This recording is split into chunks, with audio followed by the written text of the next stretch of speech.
ये है नत्थू। रोजमर्रा की जिंदगी में ये लकड़ियां काटकर अपना और अपने बेटे का पेट भरता है।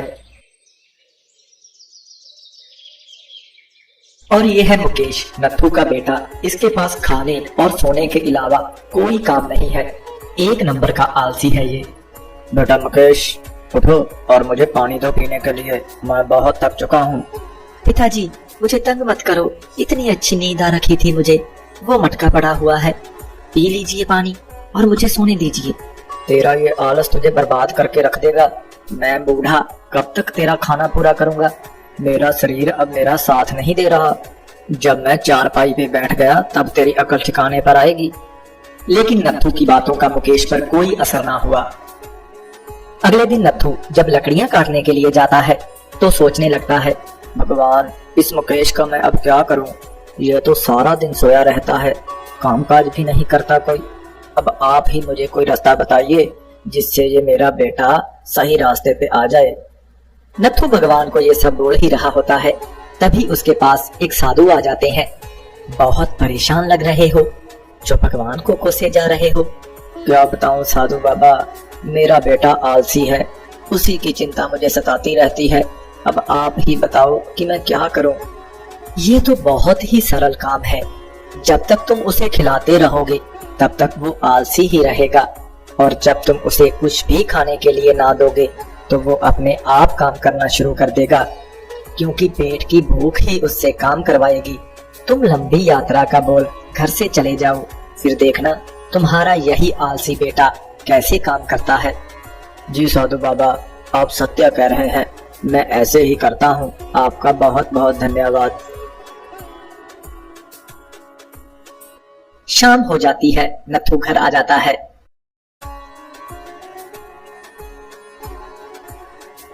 अगली सुबह होते ही, अरे बेटा मुकेश, उठो, तुमसे एक बात करनी है। जी पिताजी, जल्दी बोलिए, आप मुझे आराम भी नहीं करने देते अच्छे से। बेटा, मैं ये कह रहा था कि मैं एक लंबी यात्रा के लिए जा रहा हूँ। मुझे लौटने में 1-2 वर्ष लग जाएंगे। तुम अपना और घर का ख्याल रखना।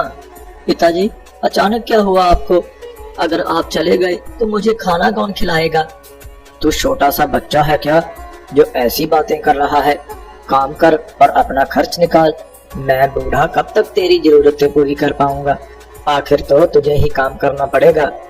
पिताजी, मैंने आज तक आराम करने के अलावा और कुछ भी नहीं किया। देख बेटा, मैं तो जा रहा हूँ, अब तू देख तुझे क्या करना है। नत्थू वहाँ से चला जाता है। मुकेश वही लेटा लेटा सो जाता है। जब उसे भूख लगती है, पिताजी भी चले गए, अब मैं क्या करूं जिससे मुझे खाने के लिए कुछ मिल जाए। घर में तो राशन भी नहीं है। कुछ दिन तो वो पड़ोस से खाना मांगकर अपना काम चलाता है। एक दिन जब वो पड़ोस में खाना मांगने जाता है, चचा, बहुत भूख लगी है, कुछ खाने को दीजिए ना। अरे, मैं तेरे लिए थोड़ी ना कमाता हूँ। कितने दिनों से तू यहाँ से ही खाना ले जा रहा है। थोड़ी बहुत शर्म कर, शर्म। कितना बड़ा हो गया है, अभी भी अपने बाप की कमाई खा रहा है। चल अब भाग यहाँ से, कुछ नहीं मिलेगा तुझे यहाँ से।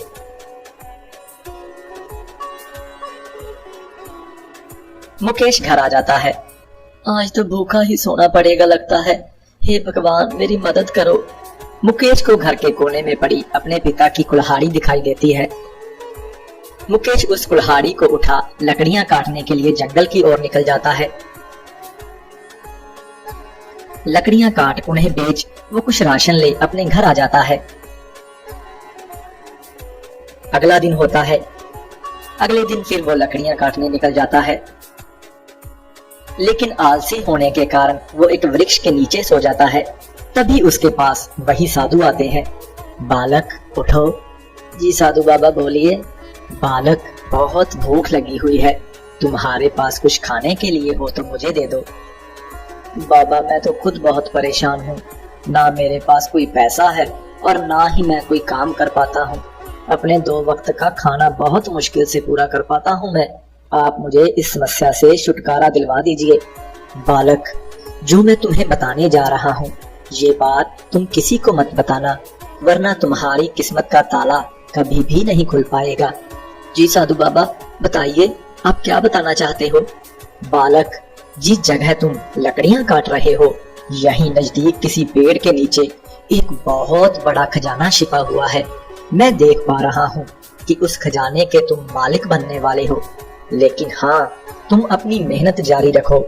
जल्द से जल्द उस खजाने को ढूंढ लो और अपनी किस्मत बदल लो। आप सच बोल रहे हो साधु बाबा? साधु कभी झूठ नहीं बोला करते। आपका बहुत बहुत धन्यवाद साधु बाबा। साधु वहां से चले जाते हैं। मुकेश अपने आलस को भूल लकड़ियां काटनी शुरू कर देता है। इस बात को अभी 6 महीने बीत चुके थे। लकड़ियां काट उन्हें बेच मुकेश के पास बहुत धन इकट्ठा हो चुका था और साथ ही साथ पेड़ काट काट कर जमीन का बहुत बड़ा हिस्सा खेती के लिए साफ हो चुका था। अब मुकेश ने वहां खेती भी करनी शुरू कर दी थी। वो अपने आलस को बिल्कुल ही भूल चुका था। मुकेश को खजाना तो नहीं मिला, लेकिन आलस को त्याग उसकी की हुई मेहनत रंग ले आई थी। अब मुकेश के पास किसी भी वस्तु की कोई कमी नहीं थी। वो खड़ा खड़ा सोच रहा था, मैंने अपनी मेहनत से इतना कुछ बना लिया, लेकिन पिताजी की बहुत कमी महसूस हो रही है। मैंने उनको बहुत तकलीफ पहुंचाई है। कभी कोई काम नहीं किया, फिर भी वो मेरा ख्याल रखते रहे। पिताजी, आप कहाँ हो? अब तो आप वापस आ जाइए। बेटा मुकेश। पिताजी, आप आ गए। पिताजी, आप कहाँ थे? कितना लंबा समय हो चुका है आपको गए हुए। बेटा, मैं कहीं नहीं गया था। मैं तो यही तुम्हारे आसपास ही था और तुझे मेहनत करते देख रहा था। आज जब तू सफल इंसान बन चुका है तो मैं वापस आ गया। अगर मैं ना जाता तो तू अपने आलस को कभी भी नहीं त्याग सकता था। आज मुझे बहुत खुशी है कि मेरा बेटा मेहनती बन चुका है। मुकेश को अब सब समझ आ चुका था। दोनों बाप बेटा खुशी खुशी अपने घर की ओर निकल जाते हैं। दोस्तों, कहानी कैसी लगी कमेंट बॉक्स में कमेंट करके जरूर बताना और चैनल को सब्सक्राइब कर साथ लगे बेल आइकन को भी दबा देना ताकि हमारी हर नई वीडियो आप तक सबसे पहले पहुंच पाए। धन्यवाद।